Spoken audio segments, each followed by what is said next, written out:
Dhaka dengue ঝুঁকিতে বিপজ্জনক অবস্থায় রয়েছে বলে জানিয়েছেন স্থানীয় সরকার প্রতিমন্ত্রী মীর শাহে আলম।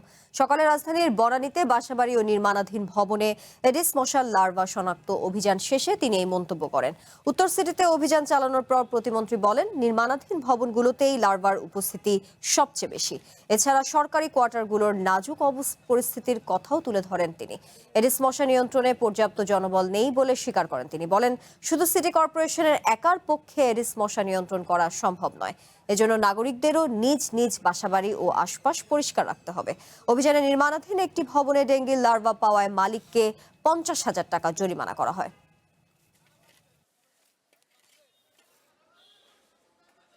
ঢাকায় বর্তমানে কিন্তু খুব অ্যালার্মিং অবস্থায় রয়েছে।